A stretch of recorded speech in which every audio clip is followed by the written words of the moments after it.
Hello and welcome, everyone. I'm so glad you could join us today as we dive into this incredible journey together. Today, I want to give you something you can actually do. Today, I want to give you something you can actually do. Even if you are busy, tired, working, studying, or taking care of family. Many adults say, Tom, I want to improve my English, but I don't have time. And I understand life is full. Your day is already full, but here is the important truth. You do not need 3 hours a day. You do not need perfect motivation. You do not need a perfect schedule. What you need is one small system that fits inside real life. So today I will give you a 30-minute daily English routine designed especially for busy adults and self-learners. It is simple, it is structured, it is repeatable, and it helps you build real speaking ability.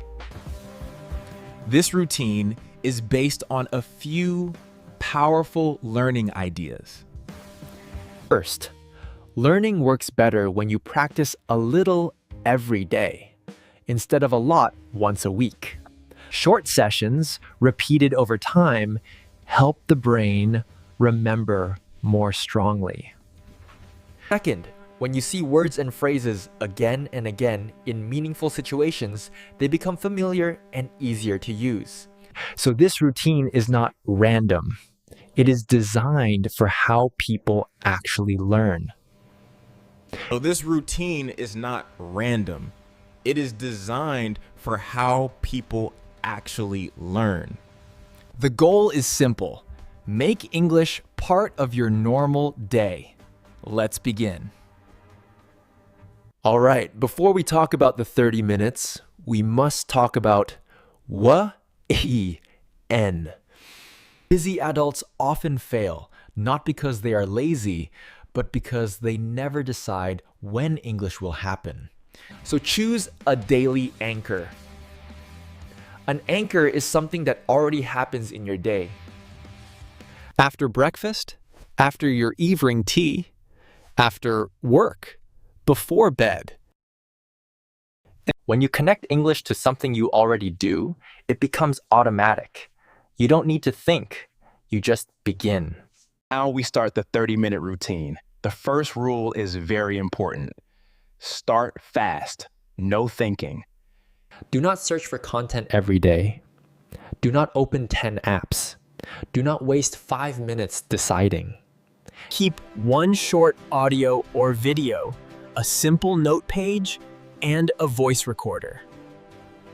Keep one short audio or video, a simple note page, and a voice recorder.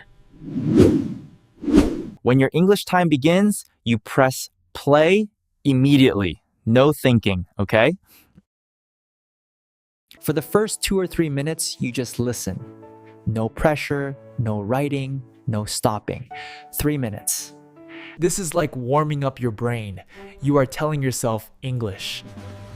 Time has started. When you start fast, you continue more easily. Then listen for useful lines. This is 4 minutes, 3 to 10. This is our listening time.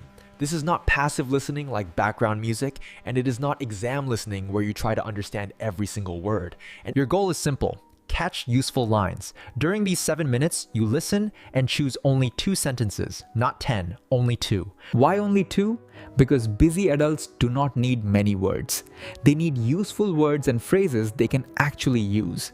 And choose sentences that feel natural and practical. For example, I will check and let you know. That sounds like a good idea. Give me a minute, I'm not sure yet. You see, These are natural and practical. You can use them in many different situations. You listen, and when a line feels useful, you replay it once or twice. Then you write it in your note page. Now you have your 2 daily lines. These 2 lines are your material for speaking today. They will become part of your English. This method helps because repeated exposure makes language familiar. When you meet a phrase again and again in real context, your brain slowly stores it. It saves it. Over time, it becomes easier to remember and use.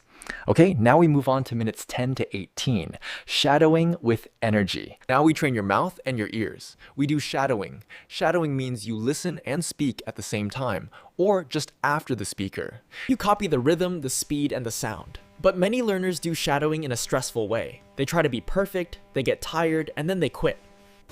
So we use a smarter version. I call it 3-stage shadowing. Stage 1, slow shadowing. For 2 minutes, you pause off. Stage 2, normal shadowing. For 3 minutes, you try to follow the speaker more naturally. You don't stop every second. You aim for flow, not perfection. Stage 3, strong shadowing for 3 minutes. You speak with energy a little louder like an actor. You copy emotion, not just words. Now you may ask, why should I do this? Because language is not only vocabulary, it is rhythm, it is sound, it is confidence. When you shadow, your mouth learns how English moves. If the audio is long, choose only 20 or 30 seconds to shadow. Repeat that small part many times. Short repeated practice helps more than long, difficult practice. By minute 18, your brain and mouth are awake. Okay, now comes the most important part, speaking, but this is guided speaking. Not free talking. Many learners try free talking. They sit alone and try to talk about anything, but they feel stuck. They do not know what to say. So we do not do free talking, we do guided speaking. We use your 2 daily lines as a base, as a foundation. Let's take one of the examples I mentioned earlier. I'll check and let you know. First say it alone 3 times. I'll check and let you know. I'll check and let you know. I'll check and let you know. Slow then normal. Now expand it with 1 extra sentence. I'll check and I'll let you know. I need a few minutes. Now, shift it into different situations. I'll check and let you know this afternoon. I'll check and let you know when I get home. I'll check and let you know if it is available. You see, you're not creating English from zero. You are using a base. You are building around a strong sentence. We do the same with the second example I mentioned earlier. That sounds like a good idea. That sounds like a good idea. So you say it 3 times, slow, then normal, then we expand it. That sounds like a good idea. Let's try it. That sounds like a good idea. We can start tomorrow. That sounds like a good idea. Let's go. That sounds like a good idea. I'm free on Saturday. So this method trains your brain to use language flexibly. You are not memorizing one sentence. You are learning how to move it into real life. And when you try to say sentences from memory, your brain becomes stronger. Okay, now we lock today's learning. Close your notes. Look away from screen. Try to say your 2 lines from memory, then say 1 expanded version, then 1 shifted version, a version that you have changed slightly. If you forget, that's fine. Look and try again. This step is short but powerful. When you try to remember something, your brain builds strong memory connections. Now record a 20-second voice note. For example, I'll check and let you know this afternoon. That sounds like a good idea. Let's start tomorrow. This recording gives you a record of your progress. You can listen later and hear your improvement. Now, why this routine works for busy adults? Let's step back and understand why this routine works. First, it is short, only 30 minutes. Second, it focuses on useful phrases, not random vocabulary. It includes listening, speaking, memory, and repetition. That's the third reason. Number 4, it removes decision stress. You know what you want to do. Number 5, it builds a daily habit. Busy adults do not need complicated plans. They need simple systems that repeat every day. This routine also works because it connects listening and speaking. Many learners listen a lot, but never speak. Others try to speak but have no input. So here, input and speaking work together. You listen, you shadow, you speak with the structure. You remember, and you repeat tomorrow. Now, what if you miss a day? Life happens. You get tired, you travel, you work late, and you may miss a day. If you miss a day, do not panic. Do not try to do 2 hours the next day. Just return to the routine. So my friends, that is your 30-minute daily English routine for busy adults. If you do this daily, English will stop being something you study. It will become something you live with. And when English becomes part of your life, improvement becomes natural. Tell me, what is your daily anchor? Morning, evening, or before bed? And what topics do you like? Work, English, travel, or daily conversation?